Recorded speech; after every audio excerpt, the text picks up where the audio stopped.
Whether it's trading in items you don't want for other items, or making another menu for convenient and easily accessible storage, I think we could all agree that there's some features not already in Hypixel Skyblock that we all want to be added. So in this video, I'll be showing you my top 5 list of these want to be added features, and hopefully they'll actually be added into the game sometime in the future. You know when you're in the early game playing on a solo Iron Man profile and someone splashes you with a Titanic XP bottle that gives you 200 non-legit levels? And you can't just enchant something since that will give you extra enchanting XP? Okay, maybe that only happens to YouTubers and streamers, because it's never happened to me. But how about when you're just playing Skyblock and someone splashes you with a bad potion effect? Okay, I just completely forgot about milk buckets existing, and it probably won't happen much anyway since most Skyblock players are actually decent members of society. Or at least I hope so. Bad example. But you can understand how the ability to disable splashes, obviously not for the rest of your profile or forever, but for however long you want, would be amazing for YouTubers and streamers who are doing an Iron Man series, or just normal players who want to make their playthrough harder. This feature would completely disable any type of splash, and you could turn it off anytime you want using something like the Skyblock settings menu, or some item that lets you turn it on and off.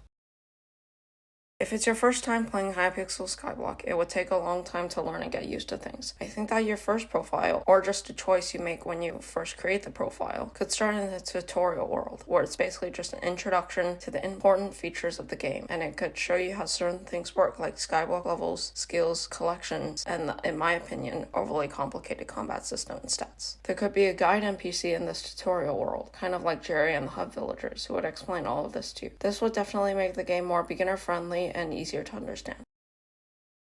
You remember when you were grinding for glaciate armor in the very early stages of your profile? It probably took a while, or if you were lucky, it didn't take that long at all. But during that grind, you probably got at least a few glaciate jewels that you most likely had almost no use for. Well, what if there was an NPC that allowed you to trade those glaciate jewels in for the pieces of armor that you didn't have yet? Or the other way around, like trading in, for example, a glaciate chestplate for 2 glaciate jewels. And this NPC wouldn't just be for glaciate either. It would let you trade in a lot of stuff, like those useless lapis crystals you drop when trying to get lapis armor. Okay, while I was editing this, I realized that this feature probably would have a lot of flaws, especially if it's added for everything.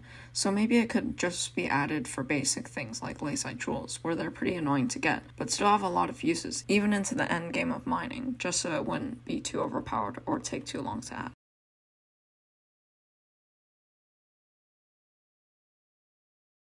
When you have 2 or more equipment sets, finding a convenient spot to put the ones you're not using can be a bit annoying. So instead of having to find a place to put your extra unused equipment sets, whether it's in your inventory, ender chest, or wherever you usually put it, you'll have a whole nother menu to store it. This would help a lot with inventory management, especially if you don't have a lot of ender chest space and don't want to run back and forth between your storage and where you want to be or whatever other reason. Imagine if you wanted to mine something like enchanted redstone blocks to upgrade your personal compactor. You could use this filter upgrade to make it so your mining sack only picks up enchanted redstone blocks and enchanted hardstone, while your personal compactor is set to enchanted redstone blocks, and enchanted hardstone. This would make it so that the redstone, enchanted redstone, and regular hardstone would go into your inventory, while the more enchanted versions will be stored in your sacks. This filter could be a new item that you can apply as an upgrade to a sack, like through an anvil or something, and it would make it so only items you select would be picked up by the sack. And that's it for this video. Let me know your opinions on these features and if they should actually be added or not. See you in the next video. Bye!